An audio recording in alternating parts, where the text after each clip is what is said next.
O coração delator. Sim. Sou muito nervoso, terrivelmente nervoso, mesmo e sempre o fui, mas por que me supõe louco? A doença tornou mais aguçados os meus sentidos, não os destruiu, não os embotou. Mais do que os outros, tenho uma audição aguçadíssima. Ouço admiravelmente bem todos os sons produzidos no céu e na terra. Tenho ouvido até muitas coisas do inferno. Como posso, pois, ser um louco? Atenção! Reparem bem com que perfeita lucidez, com que tranquilidade de espírito eu vou contar-lhes toda a história. Ser-me-ia completamente impossível dizer-lhes como primitivamente a ideia entrou no meu cérebro, mas, uma vez concebida, nunca mais me abandonou, noite e dia. Fim, não tinha algum. A paixão foi estranha ao caso, por completo. Eu estimava deveras o pobre velho, que nunca me fizera o menor mal, que nunca me insultara.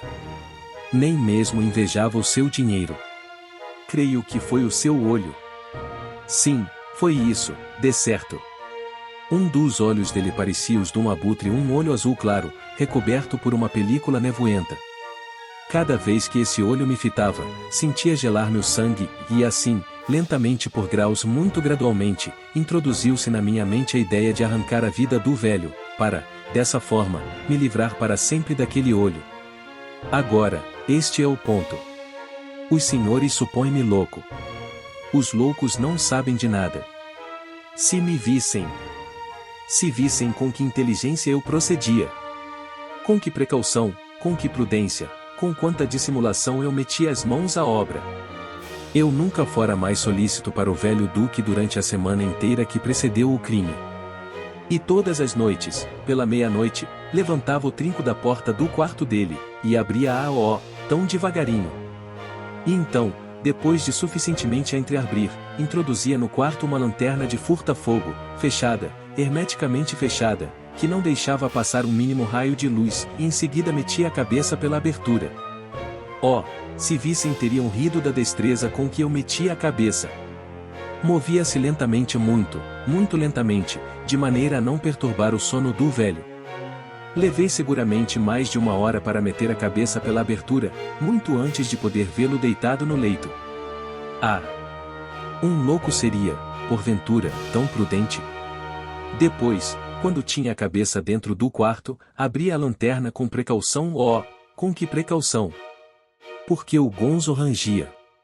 Abria então a lanterna de tal modo que o raio de luz fosse justamente incidir no olho de abutre. E fiz isto durante 7 longas noites cada noite, à meia-noite, mas encontrei sempre o olho fechado, de molde a não poder, portanto, concluir o meu trabalho. Foi por isso que disse não odiar eu o velho, o que eu odiava era o seu olho maldito. E todas as manhãs, logo que o dia nascia, entrava ousadamente em seu quarto, falava-lhe corajosamente, tratando-o pelo seu nome num tom cordialíssimo, e informando que me dê como passará a noite. Bem veem que ele seria possuidor de uma dissimulação rara se desconfiasse que, a cada noite, à meia-noite em ponto, eu o examinava enquanto dormia. Na 8ª noite fui ainda mais prudente e abri a porta com mais precaução. A minha mão não fazia mover a porta com mais rapidez do que se move um ponteiro de um relógio. Nunca, como nessa noite, senti tão perfeitamente o poder das minhas faculdades, da minha sagacidade. A custo continha as sensações que o triunfo produzia em mim. Pensar que eu estava ali, abrindo a porta pouco a pouco, sem que ele pudesse sonhar as minhas ações ou meus pensamentos secretos.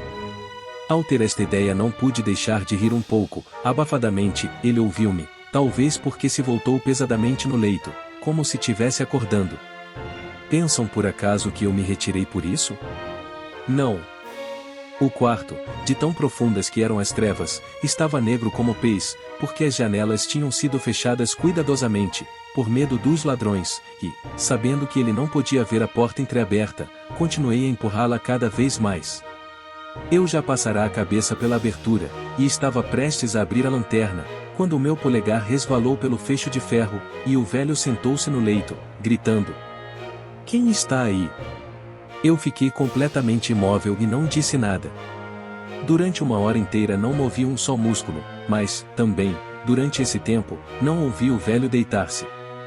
Continuava, de certo, sentado na cama, de ouvido à escuta, justamente como eu fizera durante 7 noites inteiras, escutando o barulho que fazia o pêndulo do relógio de parede.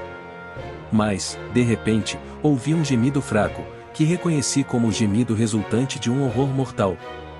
Não era o gemido de dor ou de pesar. Oh, não! Era o ruído surdo e sufocado que se desprende do fundo de uma alma apavorada. Conhecia bem aquele grito. Muitas noites, à meia-noite exata, quando todo mundo dormia, soltara-se de meu próprio peito um gemido igual àquele, excitando com o seu terrível eco os terrores que me atormentavam. Repito que conhecia aquele ruído. Calculava o que o pobre velho sentia, e eu tinha piedade dele, ainda que interiormente eu sorrisse comigo mesmo. Sabia que ele continuava acordado desde que se voltara no leito ao primeiro ruído que eu fizera. Desde então o seu pavor aumentara sempre de intensidade. Ele tentará persuadir-se de que não tinha razão para assustar-se, mas não pudera consegui-lo.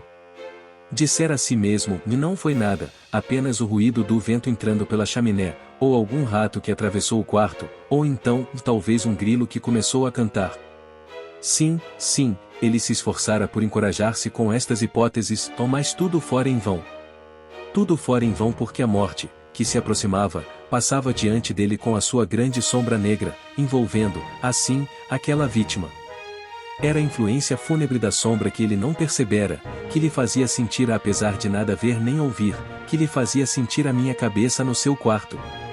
Depois de esperar por muito tempo, impacientemente, que ele se deitasse de novo, resolvi entreabrir um pouco a lanterna, mas muito pouco, quase nada. Entreabri-a com tanta cautela como dificilmente podem imaginar, até que por fim um pálido raio de luz, como um fio de teia de aranha, subiu da abertura, incidindo sobre o olho de abutre. O olho maldito estava aberto, muito aberto, o que me fez enfurecer logo que o fitei. Viu com uma perfeita nitidez o azul claro coberto com o hediondo véu que me gelava o sangue nas veias, mas eu nada podia ver do rosto ou do corpo do velho, porque dirigia o raio de luz, como por instinto, sobre o ponto maldito. Em seguida eu não lhes disse que o que os senhores tomavam por loucura era uma grande penetração dos meus sentidos? Em seguida ouvi um outro ruído surdo, sufocado, contínuo, semelhante a um ruído que pode fazer o pêndulo de um relógio envolvido em algodão. Eu reconheci esse som. Era o bater do coração do velho. Esse som aumentou o meu furor como o rufar do tambor aumenta a coragem de um soldado. Mas contive-me ainda, e continuei ali, sem me mexer. Somente respirava, conservando a lanterna imóvel para que o raio de luz saído dela continuasse a iluminar o olho maldito. Entretanto, o infernal bater do coração era cada vez mais forte, a cada instante mais precipitado. O terror do velho devia ser extremo. O bater o coração, eu disse, era cada vez mais forte, de instante para instante. Repararam bem em tudo o que lhes disse? Então devem lembrar-se que lhes declarei ser excessivamente nervoso, e, com efeito, eu o sou. Portanto, em plena noite, no meio do silêncio terrível daquela casa, um tão estranho ruído fez com que se apossasse de mim um irremissível terror. Durante alguns minutos ainda, contive-me e continuei calmo. Mas o ruído era cada vez mais forte, sempre mais forte. Cheguei a supor, até, que o coração ia arrebentar. E então apoderou-se de mim uma nova angústia, o ruído poderia ser ouvido por algum vizinho. A hora do velho chegará, pois. Saltando um grande grito, abri bruscamente a lanterna, e entrei no quarto. O velho deu apenas um grito, um só, porque o lancei no assoalho, virando-o e jogando-lhe sobre o corpo o pesado leito em que antes dormia tranquilamente. Sorri, então, por ver a minha obra tão adiantada. Mas, durante alguns instantes ainda, o coração batia, produzindo um som abafado, que não me incomodou, porque não podia ser ouvido através de uma parede. Por fim, cessou. O velho estava morto. Levantei o leito e examinei o corpo. Sim, estava morto, morto e rígido. Coloquei-lhe a mão sobre o coração, conservando-a ali durante alguns minutos. Nenhuma pulsação. Ele estava morto e rígido. O seu olho, portanto, não me atormentaria mais. Se persistirem ainda em supor-me louco, essa suposição evaporar-se-á ao descrever-lhes as inteligentíssimas precauções que tomei para ocultar o cadáver. A noite avançava, comecei, pois, a trabalhar apressadamente, mas em silêncio. Cortei-lhe a cabeça, depois os braços, depois as pernas. Em seguida, despreguei 3 tábuas do assoalho e meti todas as partes do cadáver pelos buracos que elas tinham deixado. Depois preguei de novo as tábuas tão habilmente, tão desveladamente, que nenhum olho humano nem mesmo dele poderia descobrir no assoalho o mínimo sinal de que tinham sido levantadas. Não havia o que limpar nem uma mancha, nem um pingo de sangue. Procedera muito prudentemente para deixar qualquer vestígio. A tina em que cortar o cadáver absorvera todo o sangue. Quando acabei a minha obra, pelas 4 horas da madrugada, a escuridão era tão profunda como a meia-noite. No momento exato em que o relógio dava 1 hora da tarde, bateram à porta da rua. Desci para abrir alegremente, porque nada tinha a temer dali em diante. Entraram 3 homens que com toda delicadeza apresentaram-se como agentes de polícia. Um vizinho ouvirá um grito, na noite anterior, o que levantara a suspeitar de que um crime teria sido praticado, como fizera a respectiva denúncia no comissariado de polícia, tinham ordenado àqueles senhores que revistassem a casa. Ao saber qual o fim dos policiais, sorri, pois o que eu tinha a temer? Declarei-lhes que sentia um verdadeiro prazer em lhes falar, e disse-lhes que o grito ouvido pelo tal vizinho fora eu que o soltara durante um sonho. O meu velho patrão, acrescentei, partirá para uma viagem. Depois desta explicação, mostrei toda a casa aos policiais, convidando-os a procurarem bem.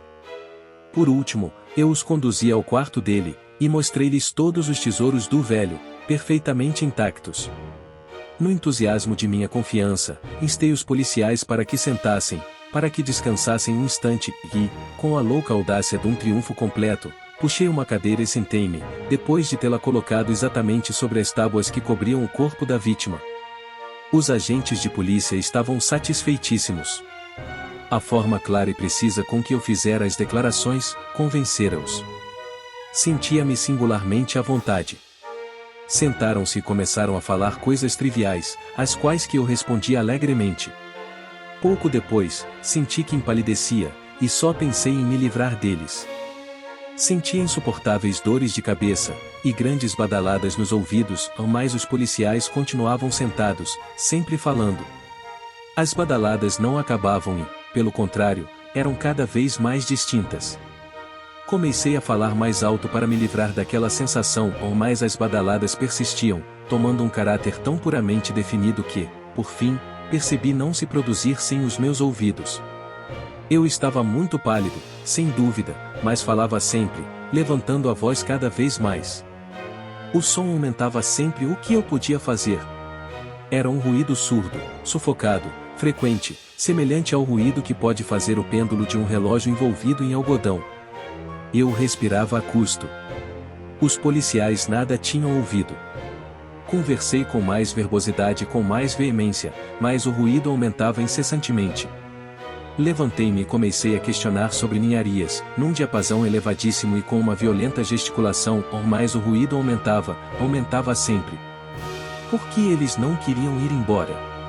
Eu passeava desesperadamente pelo quarto, a grandes passadas, batendo surdamente com os pés no chão, como que exasperado pelas observações de meus contraditores, mas o ruído crescia regularmente. Oh, Deus! O que podia eu fazer? Enraivecia-me, espumava, praguejava. Movia em todos os sentidos a cadeira em que de novo me sentara, fazendo-a render sobre o tabuado, mas o ruído aumentava sempre, crescia indefinidamente, tornava-se de instante para instante mais forte. Sempre mais forte. E os policiais, sorrindo e palestrando, sempre prazenteiramente. Seria possível, porventura, que eles nada ouvissem? Deus onipotente! Não. Eles ouviam. Eles suspeitavam. Eles sabiam. Eles divertiam-se com o meu terror. Foi isto que supus, então. É isto que ainda hoje suponho. Nada mais intolerável para mim que aquela descarada zombaria. Não podia mais suportar aqueles sorrisos hipócritas. Senti que, para não morrer, precisava gritar. E agora ainda, não ouvem? Escutem.